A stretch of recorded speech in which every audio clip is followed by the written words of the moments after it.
Hello, we're live. Welcome to Makers TV for this week, episode 24 we're up to. And today we're going to be talking about Facebook ads targeting. I'm Michaela Danvers. Hello. I run themakerscollective.com.au and every week I publish live, short, sharp, actionable lessons to help you strengthen your brand and grow your business. Now, today we're talking all about Facebook ad targeting, and the reason being that I've had quite a few people in my Facebook group and also people emailing and messaging me just a bit confused about how to make Facebook ads work, because it can be quite confusing, and that is all part of Facebook being like a really powerful advertising platform, but it also can make it super overwhelming. So I also need to apologize in advance for any reflection off my glasses. My contacts did not want to go in today. So there's that. Hopefully I don't blind you too much with my light reflecting off my glasses. So let's jump straight into it, because I do want today's episode to be actually short, because last week we talked for 2 hours, which was really nice to chat to you guys for that long. But this week it's going to be a really succinct and short actionable lesson for you guys. So if you are diving into Facebook ads, number one, the very, very first thing you need to do before you even think about doing any sort of advertising is knowing your customer really well, because you can't actually target your ideal customers unless you know who they are. You need to know their demographics, you need to know their psychographics, you need to know their interests, and so on and so forth. And this is all covered in the Makers Academy. If you're wanting to join that, we go sort of in depth into how to get to know your customer. But I also have a free workshop that you can do online through the Makers Collective website, which is a customer profile workshop. So that will really help you sort of really nut out exactly your customer demographics, psychographics, and basically it gets you to create a customer persona, which you can then base all your advertising off. So the tips for today, though, I'm just going to go through basically the different types of Facebook targeting that you should be looking into. And as with everything that I teach, there's not one way that will work for everyone. Everyone's situation is different. You're selling something different to the person next to you, and your audience is different from the person next to you. So there's no use following someone's exact formula for how to get the perfect Facebook ad, because it's going to look very different depending on what you're selling, who your customers are, and all that kind of thing. So what you really need to do with Facebook ads is test what works for you.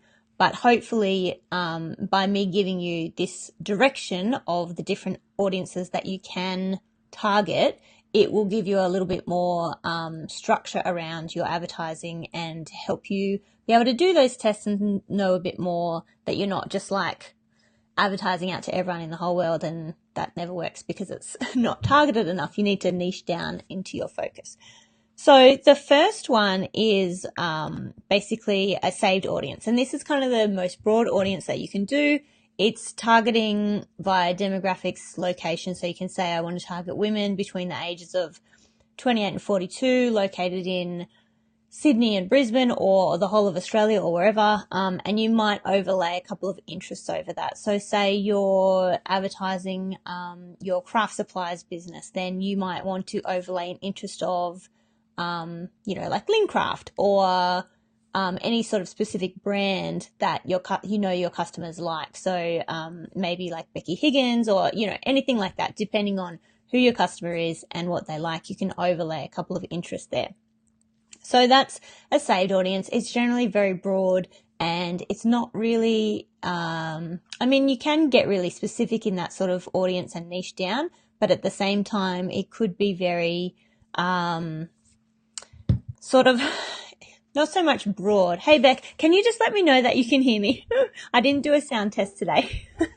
So that audience is cold. Generally, they might not have seen your website before. They might not know who you are. They might not have seen your product. So generally, that's what we call a cold audience, and you need to warm them up a little bit before they're going to be willing to buy from you. So, basically, I am looking fancy. Got my lipstick on. So there's nothing wrong with a saved audience, but if you are trying to sell a specific product, if you advertise directly to that audience, it's unlikely you're going to get a bunch of sales because you need to warm them up first. So that's the first type. The second type is, and these are in no particular order, and sorry, I keep going out of focus. My camera's gone a bit funny. Second one is you can actually target people by how much they've engaged with you or your page on Facebook. So this can be really effective, especially if you're doing any sort of videos. So maybe, again, just going with the same example of craft supplies, maybe you do a video on how to create a certain thing. So maybe you've done like a card, like this is how you make this fancy card, and people watch that. You can then target people who have watched a certain amount of that video. So people who have watched 50% of the video or 75% of the video or a certain amount, like a length of time, people who have liked the video, people who have interacted with your page, people who have liked your page. Any sort of engagement on Facebook is obviously people that have already seen you or know who you are. Sorry, my camera's going in and out. It's driving me nuts. They're a little bit warmer than a cold audience, meaning that they've seen you before, they know your products maybe slightly, they're somewhat aware of you. So that audience could be quite effective. And I say could, I'm not going to say it's going to be 100% a goer because, again, everyone's different, your audience is different, your product's different. So these are things that you need to test as to which audience is going to work for you. Camera, I'm here. You don't want to do the background, stupid camera.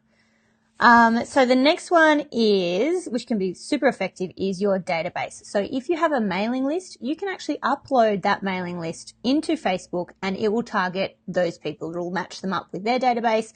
And it's perfectly fine to do that. It's not like dodgy or anything, but you do need to now, because of the GDPR thing, online, you do need to make sure that your customers visiting your website know that you use tracking like cookies, pixels, all that sort of thing. So you do need to have a notice on your website about that, and you do need to make sure that people are very aware when they sign up to your mailing list that you can use their or may use their information to serve them relevant like content, basically is how you would word it. And that, again, it's not dodgy. You just need to let people know, especially if they're in Europe, the European Union, like this is where the GDPR, like legality stuff has come from. So you need to make sure you're covered in that respect. And it's a really great way then to, also if anyone has ever unsubscribed from your mailing list, you can't upload them into Facebook. You're not allowed to do that. So you can't target them with ads if they've unsubscribed. So only current subscribers can be uploaded that way and targeted. So that's a really great way that, if you do have a special, maybe you've run a special VIP like sale just for your newsletter subscribers, you can then upload them and run an ad specifically to them. Say, oh, remember this special VIP, sale just for you. Here's another ad to remind you about it. Jump on over to the website and buy now. So that can be really effective. The next one, which is probably one of the most effective, is website visitors. So you can, again, by having the Facebook pixel on your website, you can target those people who have already visited your website in general or a specific page. So you could put in specific product pages, you could put in your shop. Online marketers generally send people an ad to visit a blog post about something and then retarget those people who have visited that specific page because they know they're interested in that topic. So then they can run an ad, relevant to that topic to those people. So website visitors can be really great. And then the last one, so they're kind of the main four. There's also an app one, but I would hazard a guess that a lot of people watching this video in my audience are not necessarily making apps. So I'm going to glaze over that one. But basically, if you have an app, you can also target people who have downloaded or used your app. And then, so based off these four that I've just talked about, your saved audience, also the engagement on Facebook, the database, or the website visitors, you can also then create an audience that is called a lookalike audience. So if you upload your newsletter list, which actually might even just be customers. So if you have all your customer email addresses in a database, you can upload that and target those people. you can then create a lookalike audience, which is basically Facebook looking at the data points of those people. So it could be like age range, Facebook has about 2,000 data points on everyone, so they know a lot about us. So the information that they can get from that database that you upload, they can then create a lookalike of people that have similar attributes, but on a much larger scale. So say you're uploading your mailing list, maybe you have 1,000 people or 500 people, whatever it is. They can look at that, Facebook can, and then create an audience of 500,000 people that have similar data points.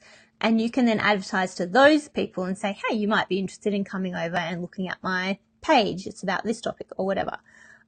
So that can be super beneficial as well.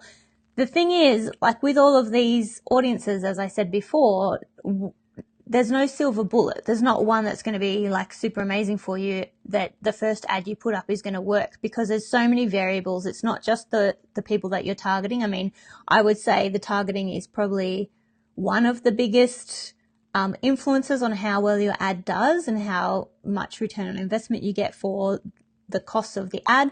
But there's so much other stuff that goes into it. So your image is so important. The copy that you use, the text that you use in your ad, how you even lay out the ad. Like these are all things that you need to test against each other to know what's going to work the best for you.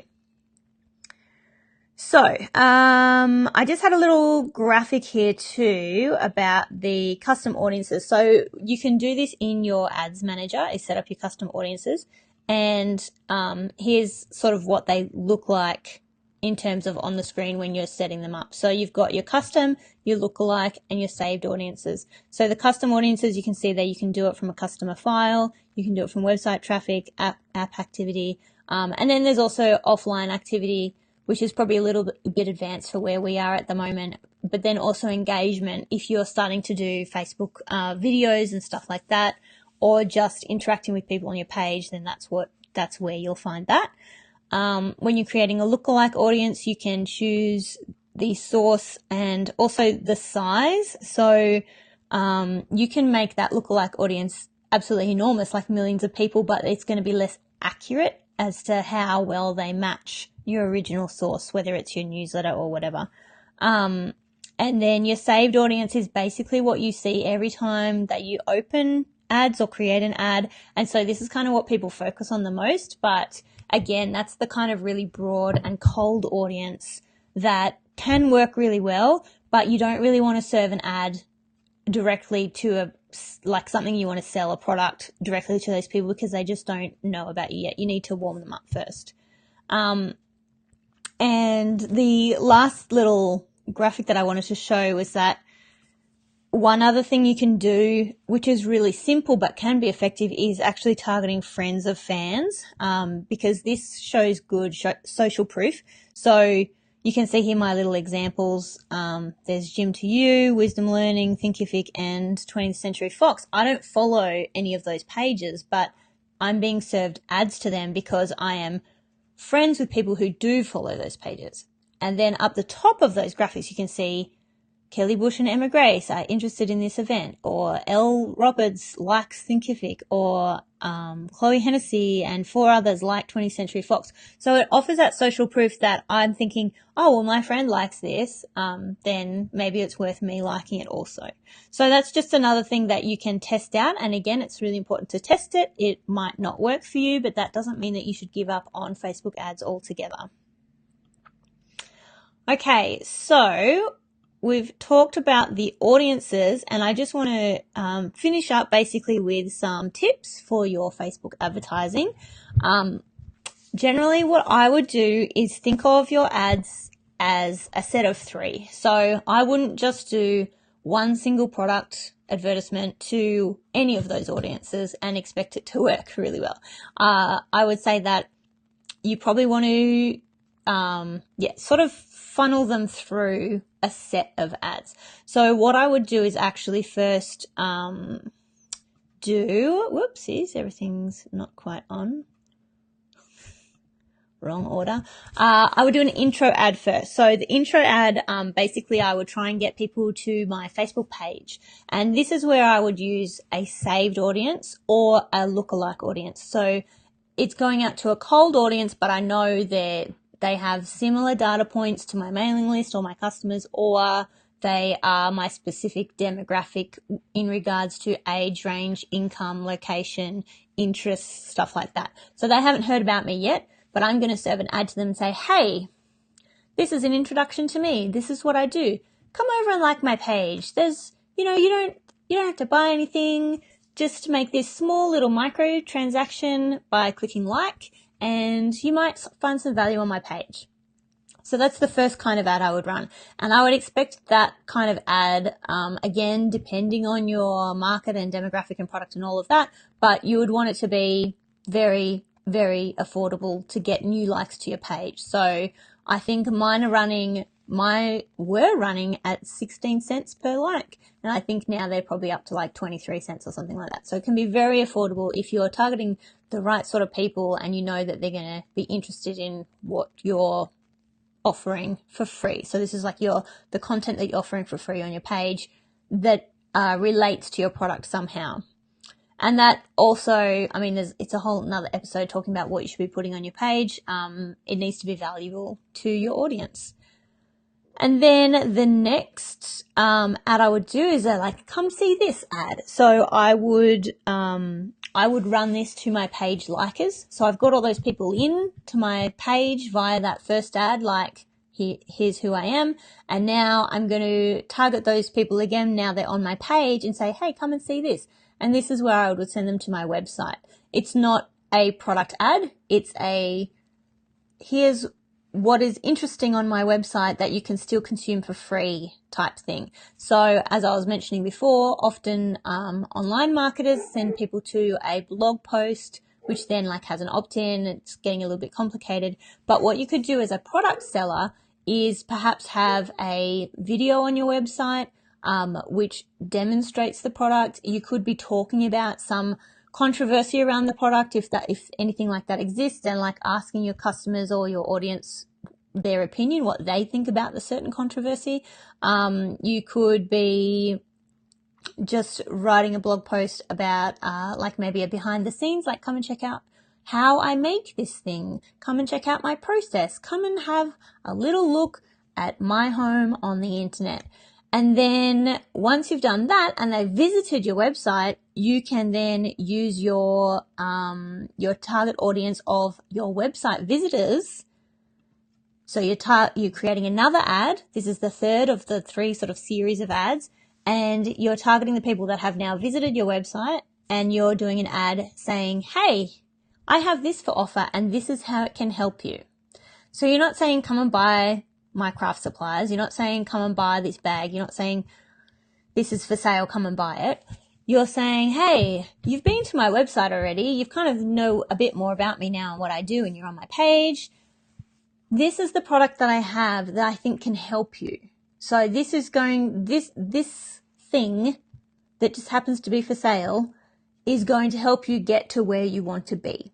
So it's really important to always, in your advertising and messaging, be talking from a place of trying to help people, solving problems, not just give me your money because I have this thing for sale. So that's the series of 3 ads that I personally would run if I were selling products, and I basically do a version of this to, grow my following on different social media and then offer the products that I do sell. So I have an ebook and I have a wall planner, and of course I have the Makers Academy membership. So that's what I would do. My tips for you guys, if you want to run a successful ad campaign, I wouldn't just do the one single product placement basically to a cold audience. That's the worst way you can run an ad basically on Facebook. It's very rarely going to work, but at the same time, it's you don't let your first failure on Facebook ads make you give up, because it can be so, so, so powerful. Okay, so they were my tips on how to target your audience properly on Facebook. It's very, very brief because, again, I try and keep these lessons short. We're still up to 20 minutes. Obviously, there's a lot of information to cover. I do go into Facebook ads really in depth in one of my monthly trainings in the Makers Academy, and I go through step by step with videos of how to set up your ad, how to do targeting, and, actually really show you on the screen exactly what to do and how to set it all up. So if you're interested in that, then please let me know and I can give you some more information about the Academy. Otherwise, just hop on over to www.themakers.academy and you can read more about that. I also, of course, have a free resources library on themakerscollective.com.au. So if you need any help with like anything to do with your business, basically your branding, growing your brand strong, to make sure that you have a successful, profitable business.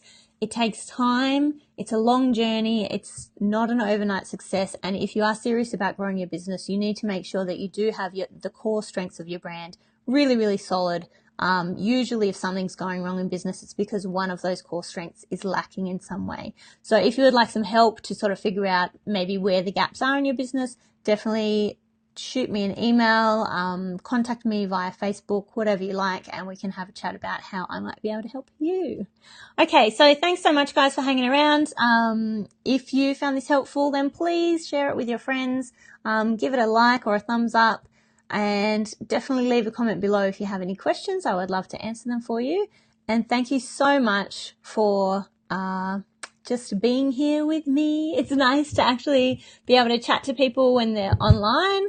I know I generally do these live videos when people are not online, but you can always catch the replay on Facebook or in our on the Facebook page or in our Makers Co community group on Facebook, also on YouTube pretty much straight afterwards, and then a little bit later on the Makers Collective website as a blog post. So as always, last little thing. Hey, Mum.